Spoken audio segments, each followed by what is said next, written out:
Universities have been requested not to over-enroll in 2020 to ensure the appropriate infrastructure and human resources for the numbers of students in the system, the quality of teaching and learning, and the sustainability of the university system.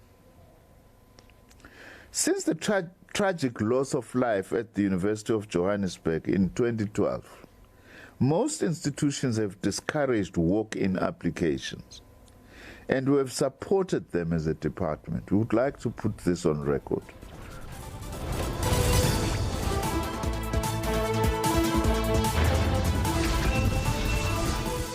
Well, that clip by the Minister of Higher Education, Dr. Blayton Nzimande, should give you a sense of what we're talking about today. Good evening and welcome to Unfiltered on SABC 3 and the SABC News channel. I'm Desiree Chauke.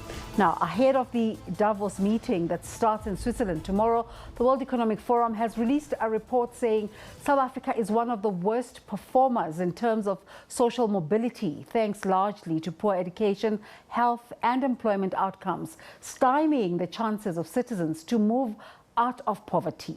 This despite government's substantial spending aimed at reducing inequality, which will see 48% of the budget in the coming 3 years go to social grants, education and health.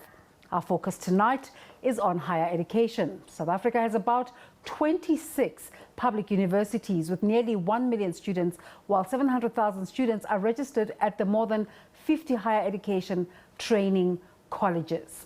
An additional 90,000 students can be found at various private institutions. South Africa has seen a major expansion of student enrollment. University enrollment has increased from about 500,000 in 1994, and enrollment at colleges has increased from around 200,000 in 2000. The government plans to increase university enrollments to 1.5 million by 2030. Student protests are also a major manifestation of shortcomings and failures of the transformation of South Africa's higher education. They've also emerged as an illustration of an expanding frustration with the state of South Africa, its extreme inequality, its widespread poverty, and its huge youth unemployment figure. Financing is another major challenge. National Student Financial Aid Scheme that is seeking to provide loans and bursaries to eligible students only supports a minority of those students requiring financial assistance. We're asking you tonight, can a solution be found when it comes to issues of admission and funding? In our show tonight, we're joined by Professor Kinta Berger. She's the registrar at the University of Johannesburg. Good evening to you, Professor. We're also joined by Sanele Mlotshwa, who's the president of the South African College Principals Organization. In our Durban studios, we have Dr. Mlamli Hlatshwayo, who is a lecturer. A very good evening to both of you gentlemen, and thank you so much for joining us this evening. We saw the minister there saying over-enrollments for this year. How big of a problem is that? Well, every year the pool of students that were not successful in the previous year is growing. So every year we have more queuing for places at universities, at those 26 universities that you've just highlighted. So we need to find a more sustainable solution. And that is also what was proposed by the minister, to look for other opportunities. For example, the TVET colleges. He himself mentioned earlier this year that we need to make that a more attractive option. So everyone is looking for a place at the university, but I think South Africa needs more alternative options in general. Universities can't cope with this huge demand for places. We have an enrollment plan that is approved by the minister, which cap our numbers in terms of the facilities that we have available, because we need to provide quality higher education. So that is the problem, that we can't accommodate the demand for more spaces of unsuccessful applicants of the previous years, increasing just that pool of applicants that need to find a place at universities. Mr. Mlotshwa, it's a long-standing problem, and it's countered on the other side by the fact that as we try to deal with it, the population keeps growing. Of course, the same problem that the universities are facing is already escalating to TVET colleges. We are also experiencing the very same problem, because we have to meet some targets, and those targets are already met. We have influx of students that we cannot accommodate. in the worst part of it, they prefer to go to universities first. When they fail there, it's only when they come back to us, and they create a lot of problems. We provided the online application system this time.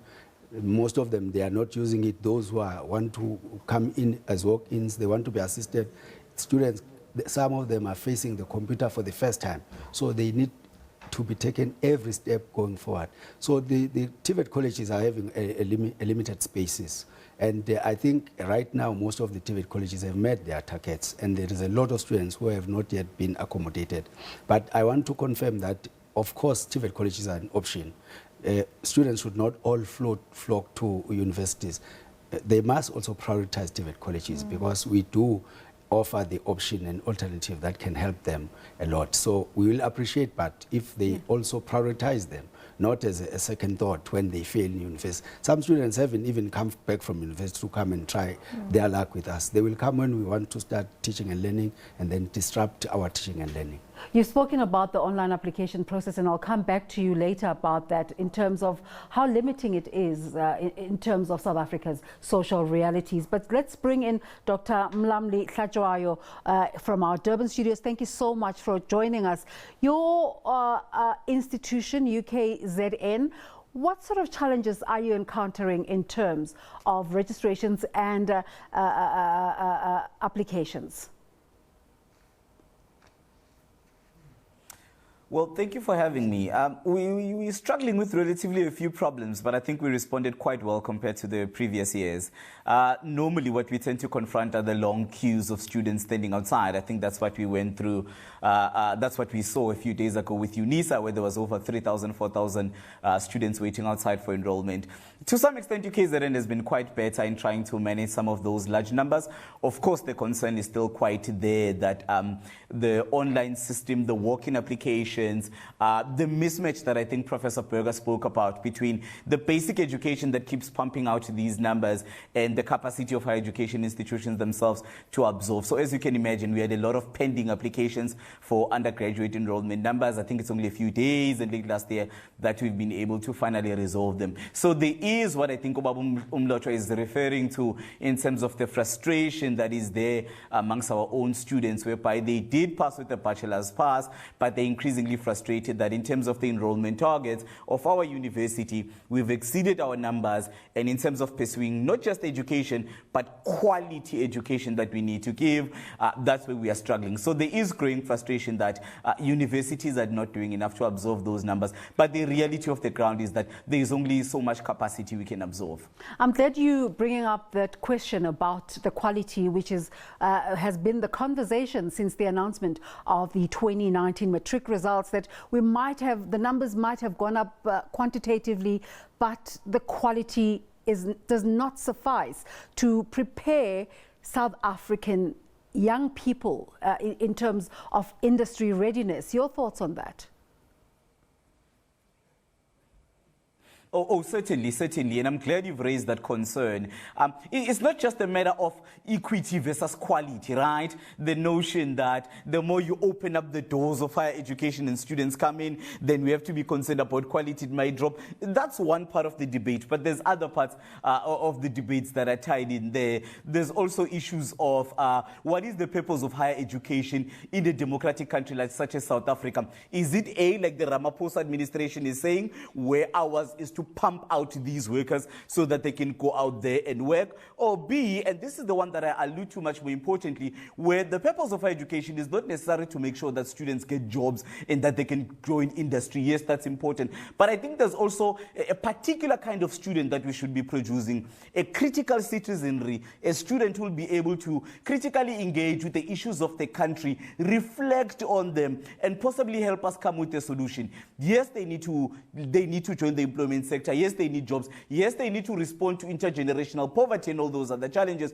But I want to call for us as academics, I want to call for us as policymakers and government as well to begin to reimagine the purpose of higher education beyond just the neoliberal employment. Yes, that is important. But I'm concerned about the particular kind of student that we are producing. In my context, the particular kind of teacher that we are constructing and are producing at UKZN. And that needs to be a teacher who is quite critically engaging, instilled and committed to democratic thought, and who is there to ensure that they do their utmost best, whether in the classroom or making a meaningful difference in society.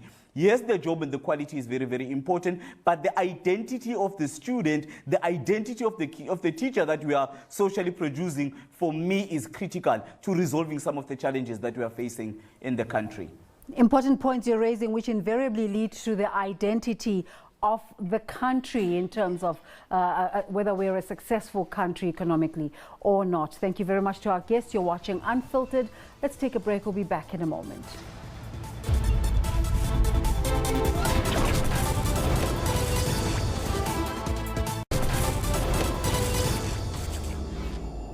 Individual institutions and programs set specific entrance requirements. This means that a person with a bachelor pass may not necessarily meet the requirements for entry into particular degree programs. This is usually influenced by the academic demands and specialities required in various programs and/or number of spaces available. In most universities, as far as I'm aware, you can't be taken for medicine unless you have got A in both maths and physical science. All right, thanks for staying with us. You're watching Unfiltered. Let's take a look at some of your thoughts that have come through on social media. That's Mazangwa saying, some people believe TVETs are not providing quality education and that that is not the case, as they're compressing studies within a short space of time and add practicals while university takes longer with theory. Those are some of your thoughts, and continue to send us some more of those, and if we get a chance we will air them here on the show. Professor Berger, how do we impress upon students that point that the minister just made, that there are specific requirements? It's all good and well to be celebrating that you've passed matric, but it does not automatically mean you'll be accepted at an institution of higher learning. No, that is really a challenge, and it should start long before they even think about entering university. It should start within schools when they even make their choices for subjects, because that may determine what doors may open for them. For example, the minister mentioned mathematics and physical science for medical studies. So if you've made the choice to take maths literacy, it may close certain doors for you in engineering, which is a very important field for our country. So I think it starts very early at school level, and that's where universities are also starting to play a very significant role, to start informing schools, to help assist schools with making those study choices and in the end career choices for the prospective students that we may end up with. So that's a service that we provide, because students still think that if they just pass matric, that is the entry to university. And given the limited spaces, the capacity problems that we discussed earlier, that even if you meet the minimum entrance requirements, given the space constraints, you may not be able to have a position eventually. So therefore you need to make the choices as wide as possible. And this applies across all degrees. I mean, we might be talking about undergraduate degrees, but yes, I was turned down for a postgraduate because they were like, you don't make the mark. And the advice that we usually give to unsuccessful applicants is to say, okay, you have the options of trying to improve your marks for those critical subjects like mathematics and physical science, English in some cases with humanities and law and so on. But also you may enter a different route. You may enter via maybe a TVET colleges, because we also look at articulation possibilities. So you may end up going through a diploma and then end up going into a degree program. So we try as institutions also to improve the articulation route, to have more entry levels and more exit levels. So it's not that this is the fixed route for you to take. So I think that's where universities can also advise schools on making those choices and then inform those prospective students for universities on making it timeously.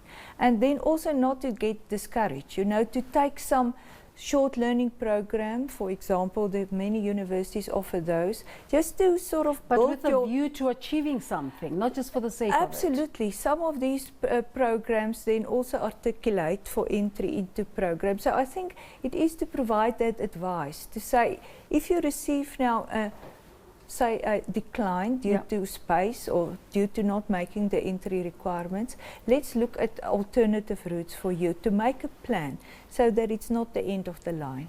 Mr. Mlisho, how do we change the perception that going the TVET route is the lesser option?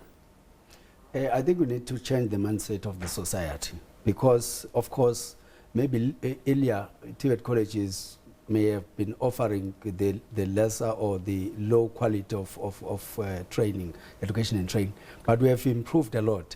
Therefore, the society needs to change the mindset. We have positioned ourselves as really the choice for students. Yeah. But as Prof was saying, this need to be instilled from at a school level.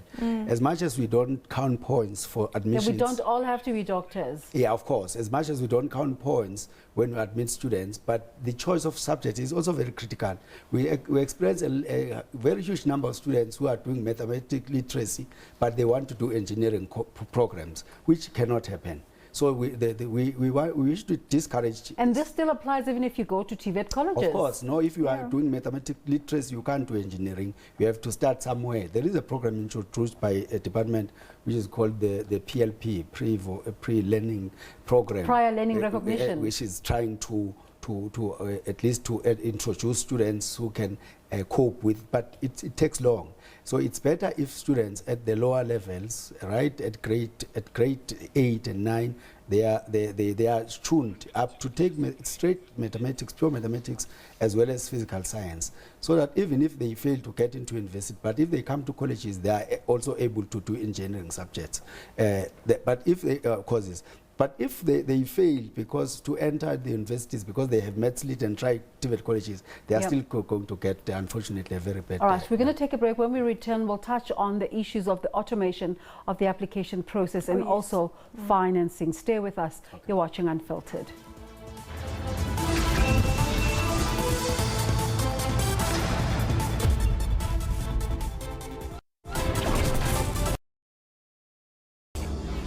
In most bachelor degrees programs that require mathematics, like engineering, medicine, etc., students who have got lower than 40% in mathematics won't be accepted in those programs.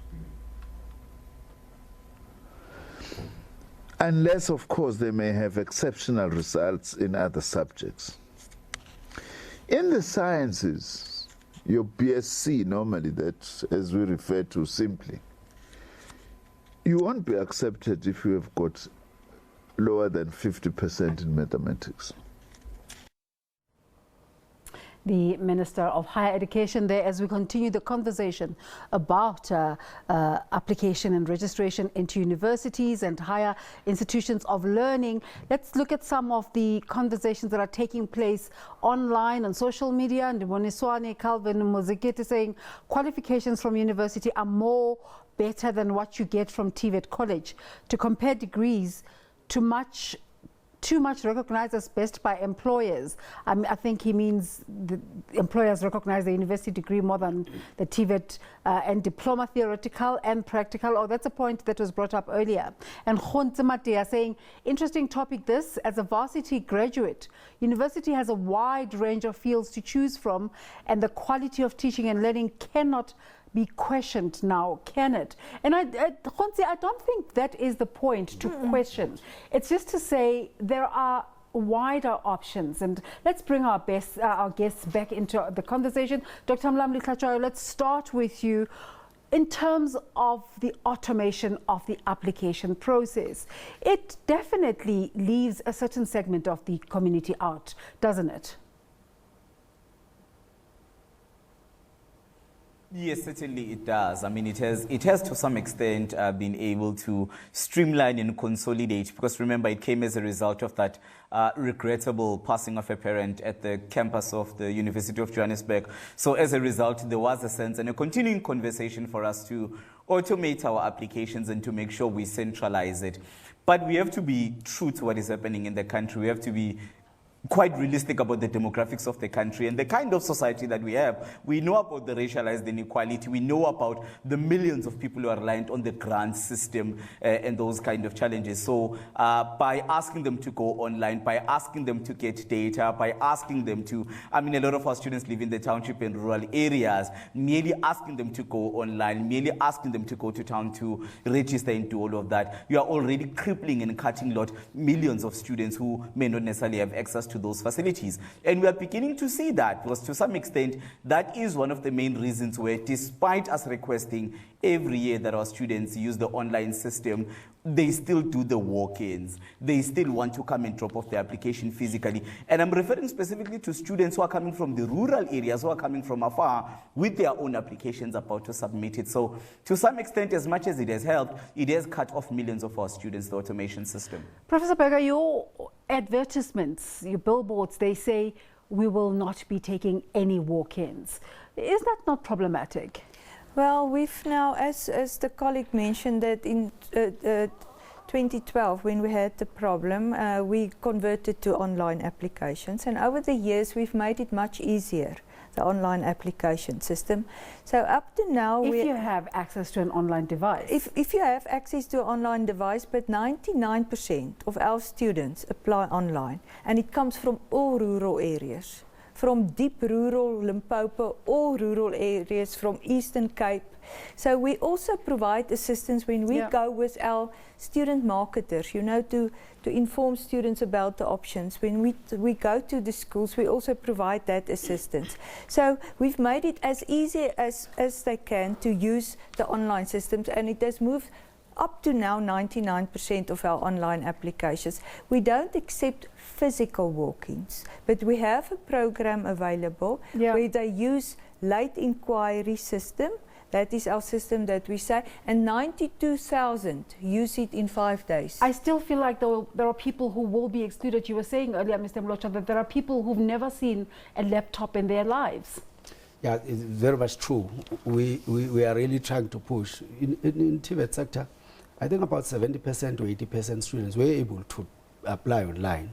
But I think the problem is they were working together with schools. We need to work this, as Prof is saying, we need to work with schools so that we're able, when they, because they do apply it for universities, but when it comes to TVET colleges, when they bump from, then they come to us without even applying, is to advise students at least to apply for both, because by that time they haven't been taken anywhere. So that even if they fail this side, but at least they've applied this with the TVET colleges. But the problem of ruralness and those students who are supported by grandparents and stuff, they do have challenges in terms of data. They can't upload some of the documents. But I think it was a very good start, and it limits the queues, but they are still flocking in, because those who did not apply and they can't get admission in universities, they are coming back to us. And then the limited spaces we indicate, because there are three main challenges with TVET colleges: the infrastructure, the funding, and the NSFAS issues. Those issues, they exclude them.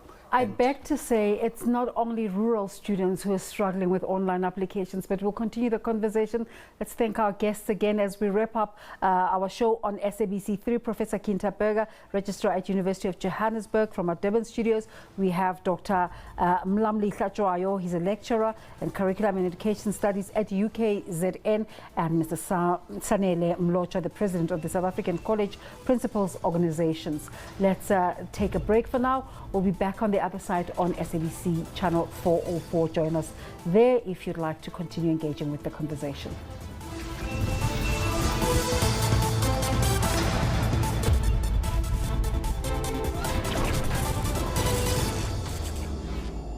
All NSFAS qualifying students do not have to pay upfront registration fees at universities or colleges.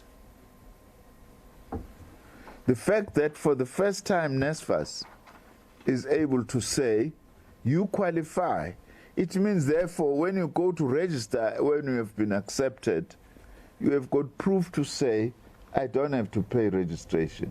It's also a great improvement in the system, because before you would have a number of NSFAS qualifying students being asked to pay registration fees. That we have eliminated now. Whoever does that is breaking the law. All right, let's continue with our conversation by looking at some of the social media comments that you've sent through. Molete Abiel Mugeti saying infrastructure is poor, lecturers are not well equipped and competent enough to teach there, resources are not enough, the whole environment is just not conducive for learning there. Nchemediti Ba says it depends on the chosen career. I think this is so important. For example, technical and engineering courses are much better at colleges than at universities because of the practicals mixed with theories. And I think it speaks to what Dr. Khashoggi was saying, that people need to be actively engaged in what they want to do, so that you know about the kind of career path you want to take. Let's take a look at another one. Obamwepelwa saying poor infrastructure, administration, bogus TVET, and misleading accreditation of courses are all the cause for few enrollments, not forgetting NSFAS reluctant to fund them. Welcome back to our conversation. And Prof, let's start with you. What does the minister mean when he speaks about people who qualify for NSFAS? Does he assume that because you qualify, you have been accepted? How do you prove to the institution that you qualify for NSFAS? For NSFAS first years that need to enter the NSFAS agreement, they are then assessed in terms of their family income, and that needs to be below a certain threshold. It's 350,000 per year. That is it's to qualify in terms of their income. So it's almost like a pre-qualification system. Yes. And so when they then get a firm space given at the university, then they have all the necessary to qualify. Yeah. And then what happens is that at the university, because the money follows the student, so the student can go to any university. Is that what he means when he says it's an improvement in the system? Because basically what it means is, if you're within that bracket, you qualify anyway, whether your application has been processed or not. It still means you need to be admitted, academically admitted, but you have the choice to go to any university. Previously, 2-3 years ago, there was an amount allocated to universities, and then we have a certain cap that we can allow students to be funded. Now, if a student qualifies, it doesn't matter to which institution he goes to, a TVET college, university, he qualifies. So if he then gets a space, he or she gets a space, then it means that the university or the TVET college will unblock them to register. So they don't need to pay anything at the point of registration. That is for first years that come into the system. For continuing students that's now in their second or third year, there's also academic criteria that they need to meet. They need to pass a certain number of modules to be able to continue on the NSFAS funding. So in other words, it is if a student is not successful, it will go to a next student. So it is about, using the resources wisely. Dr. Khashoggi, to what extent is funding a deterrent for our newly minted matriculants from going into higher learning institutions? Before I go there, can I quickly respond to what was happening? Because I think the shift was too fast for me. I have to respond to Professor Berger's notion that all their students over there at DUJ, 90% of them have applied online, and therefore that is understood as access to higher education, and therefore things are better. I'm tempted to invite Professor Berger to where my partner comes from, Gwamafunze in Pietermaritzburg, where there learners and students who have to their closest town, right? The whole rural area doesn't have access to working internet. They don't have access to Wi-Fi. So they have to take 2 to 3 taxis to be able to get to the closest neighboring town and be able to apply. So not only that, but we are also dealing with an intersectionality of other challenges whereby A, you don't have access to Wi-Fi, 2, you don't have money for taxi fare, and you need about 3 of them. And then you need another 50 Rand or 60 Rand to have access to the internet cafe in town. So we need to to be very, very clear about the kind of student that we are targeting and the potential possibility of excluding millions of well-deserving but poor black students. Now, to go back to your question, which is a really, really useful one. But also the potential possibility of being seen as... funding still is a deterrent? All right, go on with your point. Yes, I'm saying to go back to your earlier question regarding the challenges of funding and to what extent is still influencing. With that pronouncement, right, from 350 and below, and those ones with relatively access-free higher education. So that has mitigated the gap and the pressures into higher education quite significantly. We also knew that there were challenges regarding the missing middle, right? You remember the discourse of too rich for university fees, too poor to qualify for university.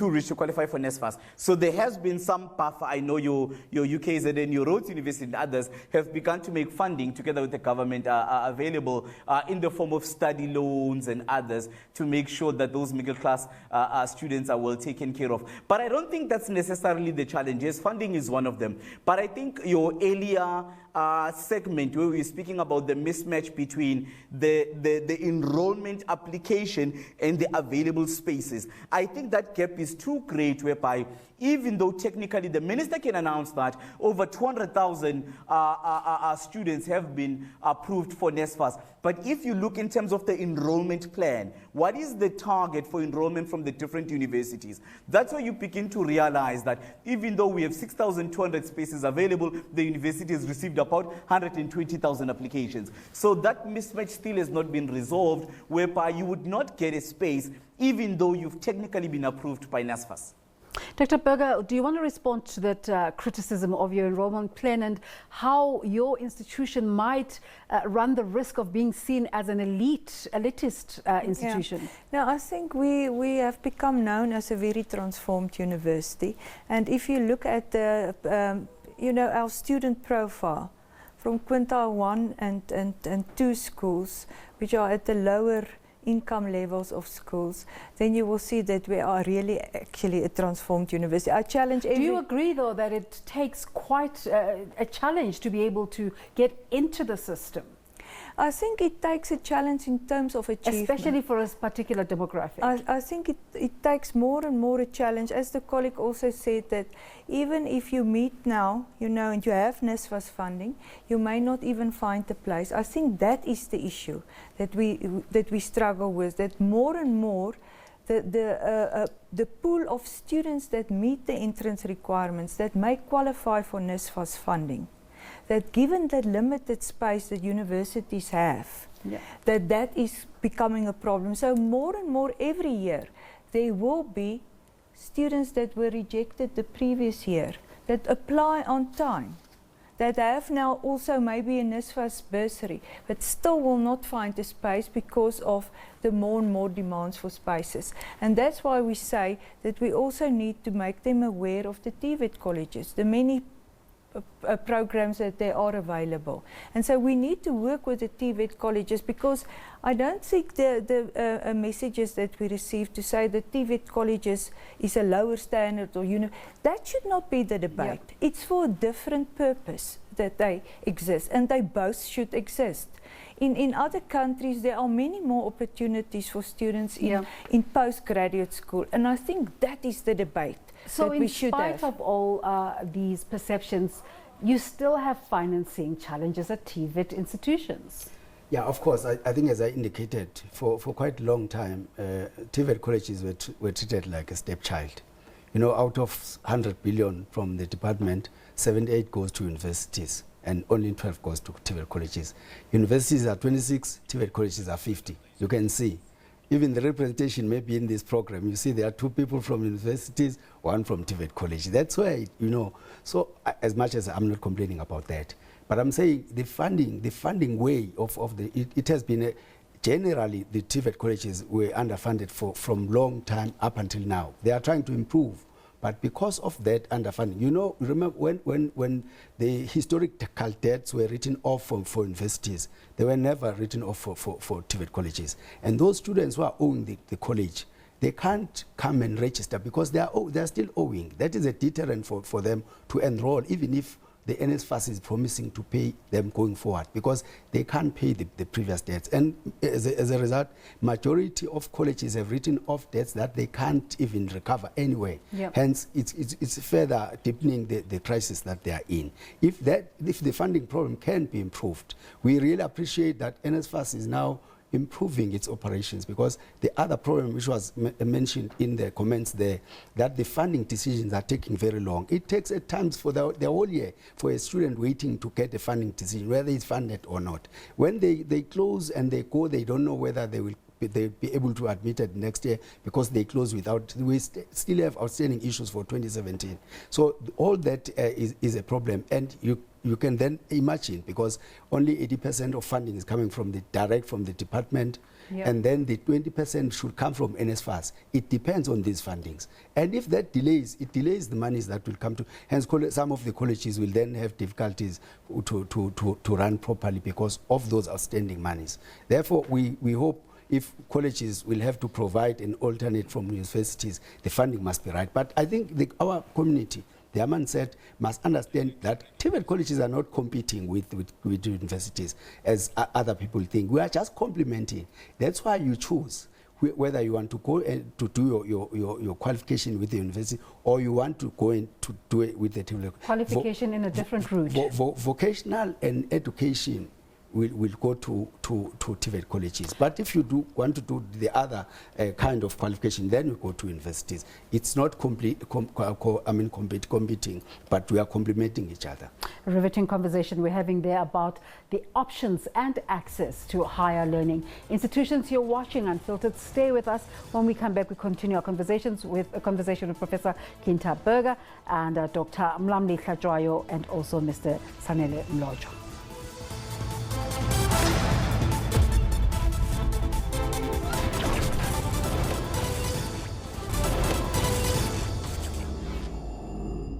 What's most frustrating is that I'm getting mixed answers. This one says this, the other one says this. It's approved, but now they say they are waiting to get the approval from the NSFAS. So it's very frustrating because my registration, I have to register on the 24th. I came here to Russell Road College to come and study marketing because I've been applying in universities here and I was not accepted. So my last choice is here to come to a college. There would be various scenarios where perhaps a student has been approved for funding by NSFAS, but then there needs to be a sort of verification process before they are cleared from the university side. So in that regard, we do appeal for a bit of patience for some of the students. Welcome back. Let's continue with our conversation by looking at some of the tweets that have come through. Umasonwawe Ngawe says, employers don't recognize TVET grads. Those who are, they pay them less. Professional bodies, councils don't recognize them. TVET curriculum must be changed to that of the universities or University of Technologies. We need more institutions than before. Lindiwe Mkalipi saying, but more often than not, quality education, industry readiness and relevancy is found from TVET colleges. You see, that's a contrasting view. Okay, I think we have another tweet to look at. All right, that's it with the tweets, and thank you so much for your contribution. And we were having a conversation earlier about the difficulties of automation in terms of the application process. But there's another parallel conversation that's taking place about automation, and that is about options, as we're speaking about options today between varsity and TVET of online institutions. Dr. Tlajwayo, let's start with you. Are you convinced that it's the right way to go in education to entirely the University of South Africa already rolls out this process, but it's now seeming like it's either a challenge or competition to other established institutions, the online market that's coming on, and sometimes it's unverified institutions that you don't know where their bases are. Yes, Desiree. I mean, two things from me that jump out. Firstly, the first things first, right? The automation system, of course, underpinned by the fourth industrial revolution. All of us need to be online, smart, tech-savvy, and things like that. But I don't think it responds to the normal daily realities of the millions of South Africans. Yes, there is an emerging black middle class. Yes, there are those township students who do have access to these technological devices, and they've got access to them. But there's also a growing population within the township and rural areas who don't have access to these online applications. And me as an educator, that freaks me out, because then we tend to exclude and silence those students now on the basis that they cannot have access to this technology. So we are like excluding through innovation now, and we are penalizing and punishing these students on the basis that they do not have access to a smartphone, to data, and those other challenges. And I think my second point, much more quickly, I don't think the challenge is about the perception who's doing it better or not, and TVET and others. I think the challenge at the end of the day is about making sure that in South Africa we have a properly differentiated system. And what I mean by that is to recognize that there's a role for traditional universities, there's a role for universities of technology, and there's a role for TVET colleges. I think one of your tweets from Sonwabili was mentioning exactly that. There is nothing wrong with a particular student coming from high school feeling like they're much more passionate about boiling, feeling like they're much more passionate about electrician, plumbing, and those other things, to go to a TVET college to enhance their skills. The challenge at the moment is that you have traditional universities and universities of technology who are seemingly doing well financially, infrastructurally, and in terms of the kind of academics and curriculum that is happening over there. Your TVET becomes the place where dreams go to die, because they are seen to be underfunded, they don't have properly trained academics, and their curriculum, as you've rightly mentioned at times, may not be regulated. So I think at the heart of this crisis that we are talking about is to make sure that, yes, not everyone needs to go to university. Yes, not everyone needs to go to University of Technology, but if you have a properly differentiated and funded system, I think some of the concerns that you are raising could be alleviated. Prof, how is your institution competing with or engaging with the online education Well, space? I must say I agree 100% with these last comments the colleague made about the role, and making sure that everyone has that value that they can add to the higher education sector, the after school education that we need so much in the country. Well, I think that is a way to go for all universities. We have been doing it now also for the last 2 years, and more we're looking providing at online courses, but also what we call blended learning, and that is a mix, because we realize, as my colleague also pointed out, that to not have also contact and not to have some face-to-face also tuition can be problematic. In particular at the more junior years, coming in to assist with that transition period from school to university. So we have now for the last couple of years, in particular at master's level, we've introduced online programs, and we've also introduced at undergraduate, but it seems that when you do that, you must really make sure that you have the support in place, because it actually takes more time than the normal contact type support, of tuition. security, and make it foolproof. It's foolproof, and we need to make sure that our students have the necessary facilities, the data, etc., etc. So we've been doing it, and I think that is a way to also assist with a higher demand, but maybe the emphasis is more at the more senior levels. Mr. Mlocho, is it practical for TVET colleges to go completely online? I really don't believe it can happen very soon, but maybe later, because more especially the TVET colleges are in rural areas. Majority of them, you can imagine in KZN, Tashana, you go up there, you can imagine you go up at Vembe, at Limpopo. Those are, and some of our campuses are in townships, and in a rural township, like in Dandi, down in Dandi, where it's very rural. But as Dr. Mlamul was indicating, that of course those who can, they are trying, but it's still a hindrance for those who cannot, who do not have means to do so. But I think it really helps to reduce the congestion and stampede that used to be in our gates and stuff like that, because that's where most of the strikes start. They start when they fight for access. You can't even start teaching and learning because they are still there and they are fighting at the gates. But we need to do it gradually. Not all colleges can claim that they can do it right now, because some of the college and majority of them are in rural areas. Because Dr. Klachayo, South Africa's population is approaching the 60 million mark, and quite on a practical level, it's not going to be possible to sufficiently provide the needs of every aspiring student. What solutions should we be looking out for? It's not possible, Desiree. I completely agree with you. That's why earlier I was advocating for a properly differentiated system. I mean, that's not a new solution, to be honest with you. It's been there for quite a while now. But all that I'm calling for now is a properly, efficiently, and well-financed differentiated system. I'm still committed to that idea that not everybody needs to go to a traditional university. Not everybody needs to go to a University of Technology. And certainly, not everybody would need to go to a TVET college.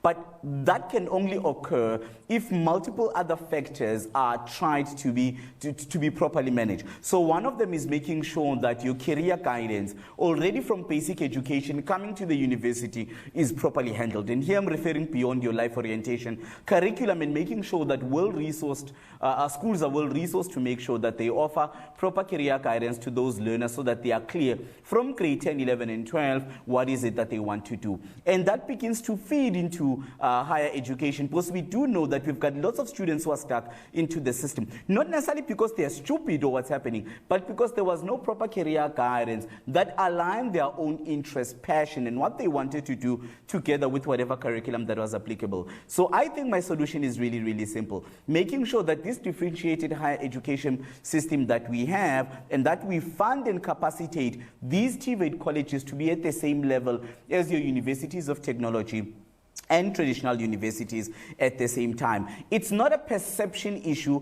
It's not the feeling that TVETs are the stepchildren of the higher education system. I think more than anything is the realistic recognition that is there in the country that TVETs normally have accreditation challenges. TVET normally are not well funded. The infrastructure in TVET colleges tend to be concerning. And the biggest one for me in particular is the caliber of academics who tend to teach there at TVET colleges. I think if they can capacitate and strengthen the TVET colleges, we will be like the Ramaphosa vision of this developmental state, because it's looking at these TVET colleges that your skilled workers could be able to drive up the economy, like is happening in the US, like is happening currently with Germany, but without sorting all those other challenges that I've outlined right now, including curriculum guidance, including making sure that students learners are well advised from high school what they need to do, including making sure that you deal with the structural challenges that confronts TVET colleges, to expect students to willingly go to TVET as opposed to a UKZN, Rhodes, UCT, or University of Pretoria. It's asking a little bit too much for them, because we do recognize there's a crisis in the TVET sector and we need to respond to it. All right, as we approach the end of our conversation, what I'd like to talk about is another buzz phrase that's being used these days, the future of work. But before we talk about that, let's just talk about some of the exciting careers that can come out of a qualification that has been gotten from a TVET college, whether it be as an employer or as an employee. I think our country is in need of artisans, and the colleges are in the drive to produce. That's why there is also a program called the Decade of an Artisan, because when you go to the TVET colleges, you definitely, in those, when you do the engineering programs, get to those programs, and they are very attractive. And there is also this program called Centers of Specialization, where particular trades were identified, including boiler making, fitter and turner, those programs that are scarce, that so a number of colleges have been identified. Where you can make a proper livelihood. Of course. Then let's just quickly talk about this one. I mentioned it as we started the program, that ahead of the DAVOS meeting tomorrow, the inaugural World Economic Forum report on social mobility, saying that South Africa is one of the worst performers in terms of social mobility, thanks largely to a poor education. Doctor, let's quickly start with you. In terms of the future of education, what are the future of work? What are our chances? Well, there's a lot that still needs to be done. There's a lot that needs still to be done. If you're looking at basic education, we are not really competitive if you look at math, science, and those other skills. If you look at higher education, I mean, some of us who are insiders in the academy with Prof. Berger would know that the 2015-2016 movement exposed a lot of discrepancies, inefficiencies that were happening with our curriculum right now, with students critiquing that it neither helps them get a job, it's quite colonial in terms of not being transformative, and it doesn't even do the things I've outlined earlier in terms of creating that democratic, socially just citizen that we need to be producing. So I'm quite excited that the Ramaphosa administration... Now, I think that's absolutely right, but we should also just imagine jobs that we don't know about yet. Because with the fourth industrial revolution, the colleague mentioned that as well, that there will be jobs that we don't know yet, and there will be jobs disappearing. So we also need to prepare our students for the future. You know, and that's why we need to remain relevant. It's much more also about interdisciplinary programs. Yeah, no, I do agree with Prof that we must not be too scared of this, but we must also anticipate the new opportunities that are coming, that are going to also be exciting. And I'm sure that as we have started with the fourth industrial revolution, and students are geared up to ensure that they grab those opportunities. Dr. Tlatsho, absolute apologies for cutting you off, but we have time constraints. Thank you so much for joining us this evening from our Durban studios. And in our Johannesburg studios, Professor Kinta Berger and also Mr. Sanele Mlocho. We're running a poll this evening where we're asking you, why do most students prefer universities compared to TVET colleges? And 66.4% of you say it's quality education, and 33.6% say industry readiness. Thank you so much for your participation this evening. We always value that. Join us again next week, Monday, for another riveting conversation here on Unfiltered. For SABC News, I'm Desiree Chauke. Bye-bye.